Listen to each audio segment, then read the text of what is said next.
हाल ही में यूएस ने रशिया और जर्मनी के बीच नॉर्ड स्ट्रीम 2 गैस पाइपलाइन को अप्रूवल दिया है, जहां कुछ साल पहले 2019 में यूएस ने रशियन शिप्स पर सैंक्शंस इंपोज किया ताकि वे पाइपलाइन ले ना कर पाएं और प्रोजेक्ट रुक जाए। अब यूएस ने प्रोजेक्ट को अप्रूवल देकर रशिया के साथ अपने रिलेशंस को इंप्रूव करने का प्रयास किया है।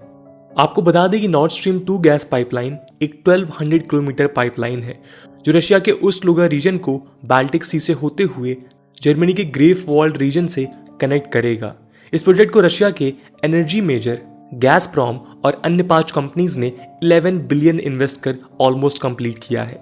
नॉर्ड स्ट्रीम 1 पाइपलाइन के साथ मिलाकर दोनों करीब 110 billion cubic metres of gas per year Germany को सप्लाई करेंगे।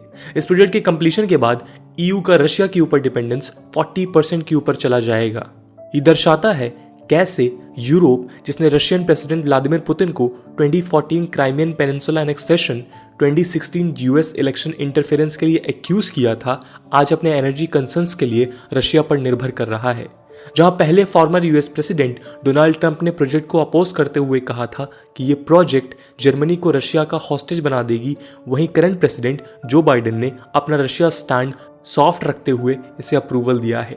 इस इंसिडेंट को आइसोलेशन में ना देखते हुए हमें ये समझना होगा कि करेंटली यूएस ने ऐसे कई मेजर्स लिए हैं ताकि रशिया के साथ stable and more predictable relationship establish हो सके।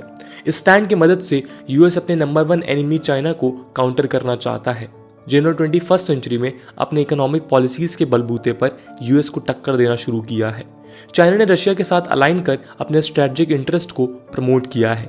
ऐसे में यूएसए ने चाइना के साथ ट्रेड वॉर इनिशिएट कर उन्हें आइसोलेट किया और रशिया को अपीज करने के लिए अपना स्टैंड सॉफ्ट करना शुरू किया है।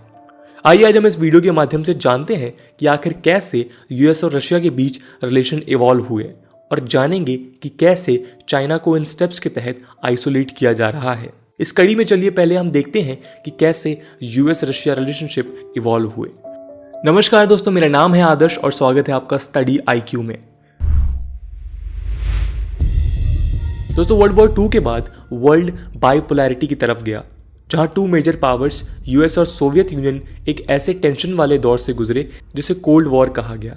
इस दौरान आर्म्स रेस, मिलिट्री अलायंसेस जैसे नेटो, वार्सो पैक्ट का जन्म हुआ। दोनों कंट्रीज ने एक दूसरे को सस्पिशन की नज़र से देखा। हालांकि पोस्ट कोल्ड वॉर एरा में जब सोवियत यूनियन का डिसइंटीग्रेशन हुआ, रिलेशन को नॉर्मलाइज करने का प्रयास किया गया। यहाँ हमने सभी US president bill Clinton, George Bush और बराक ओबामा में फैमिलियर पैटर्न देखने को मिला, जिसे बूम टू बस्ट साइकिल कहा जाने लगा। सबसे पहले नए US president US Russia relationship से डिससेटिस्फाइड होते थे, फिर उन्हें सुधारने के लिए नए अप्रोच का निर्माण करते थे। कुछ दिन रिलेशन नॉर्मलाइज होने के बाद ऑब्स्टिकल्स उभर कर आते थे जो इवेंचुअली फुल ब्लोन क्राइसिस में रिजल्ट करते थे और फाइनली प्रेसिडेंट के टेन्योर के एंड तक रिलेशनशिप पोस्ट कोल्ड वॉर के लोवेस्ट पॉइंट पर पाया जाता था। ये सिलेंड्रिकल ट्रेंड हमें आज भी यूएस के रशिया अप्रोच में दिखाई देता है। अगर हम प्रेसिडेंट बराक ओबामा के टेन्योर की बात करें तो इनिशियली 8 अप्रैल 2010 को उन्होंने रशियन प्रेसिडेंट मेडवेदेव के साथ हिस्टोरिक एग्रीमेंट के तहत new strategic arms reduction treaty या न्यू स्टार्ट ट्रीटी साइन किया। इस ट्रीटी के तहत न्यूक्लियर वॉरहेड्स, बॉम्ब्स पर लिमिट सेट किया गया। इसी के साथ डिप्लॉयड इंटरकॉन्टिनेंटल बैलिस्टिक मिसाइल और सबमरीन लॉन्च्ड बैलिस्टिक मिसाइल्स पर भी लिमिट इंपोज किया गया। जब कुछ साल रिलेशन ठीक रहा, 2011 में मिडिल ईस्ट के अरब स्प्रिंग ने रिलेशन को फिर से खराब किया।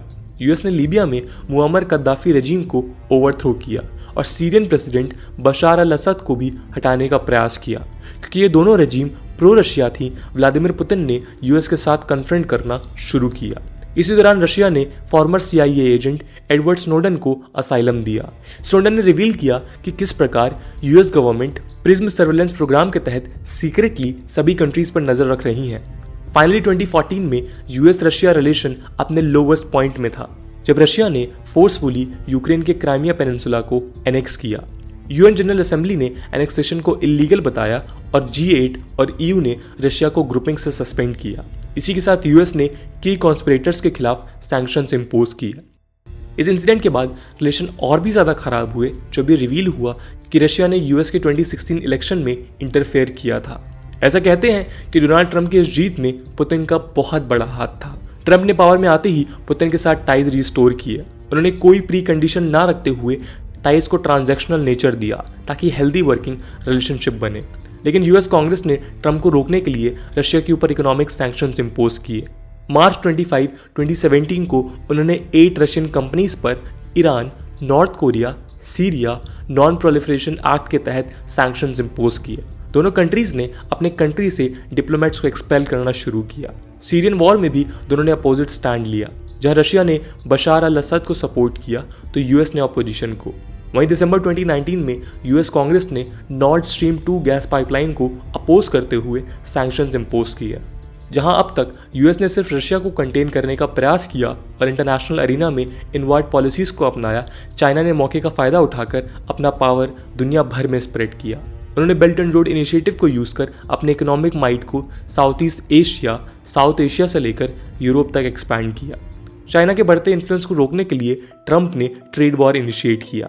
इस स्टेप ने न केवल यूएस और चाइना बल्कि पूरे ग्लोबल इकोनॉमी को मानो डिप्रेशन में ला दिया। यूएस की इस एंटी चाइना पॉलिसी ने इनडायरेक्टली चाइना रशिया रिलेशन को इनहांस किया। यूएस के कांस्टेंट प्रेशर के अगेंस्ट चाइना और रशिया ने मल्टीपल डोमेन्स में कोऑपरेशन करना शुरू किया। आपको बता दें कि इन दोनों कंट्रीज ने कॉम्प्रिहेंसिव स्ट्रैटेजिक पार्टनरशिप की मदद से सिक्योर रिलेशनशिप स्टैब्लिश किए।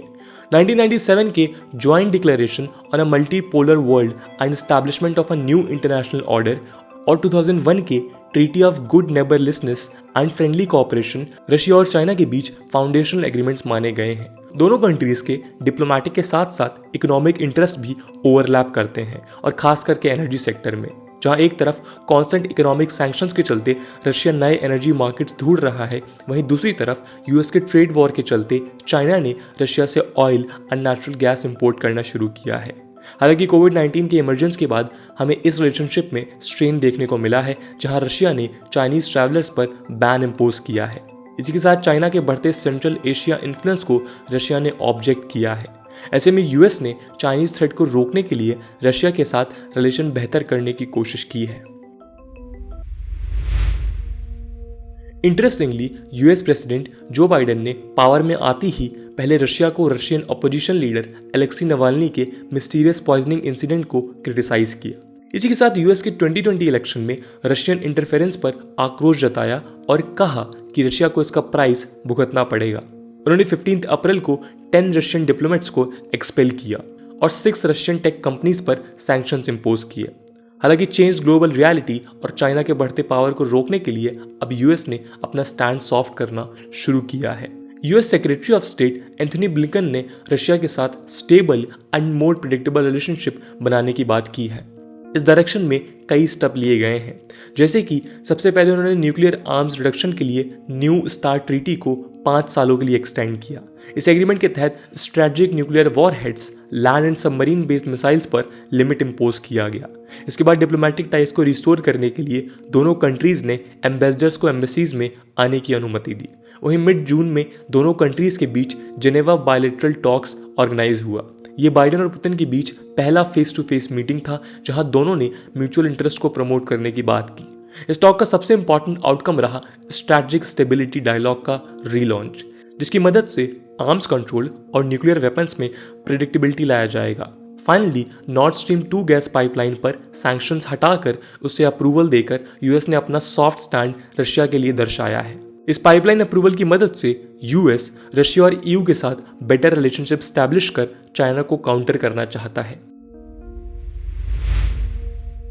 दोस्तों, इस प्रकार हमने देखा कि कैसे यूएस ने रशिया को चाइना के खिलाफ अपीस करने के प्रयास किए हैं। अपने यूरोपियन इन्फ्लुएंस को यूज कर यूएस इजीली रशिया के साथ वर्किंग रिलेशन स्टैब्लिश कर सकता है। प्रोग्रेसिव स्टेप्स को कंटिन्यू करते हुए sustained high level dialogue initiate किया जाना चाहिए, जिससे चाइना को इफेक्टिवली काउंटर किया जा सके। दोस्तों, आपको क्या लगता है कि इतने सारे इनिशियल सैंक्शंस के बाद और जो बाइडेन के आते ही रशिया के खिलाफ इतने एग्रेसिव स्टैंड के बाद क्या आप फिर से रशिया यूएसए के रिलेशनशिप रिस्टोर हो पाएंगे? कमेंट सेक्शन में जरूर बताइएगा।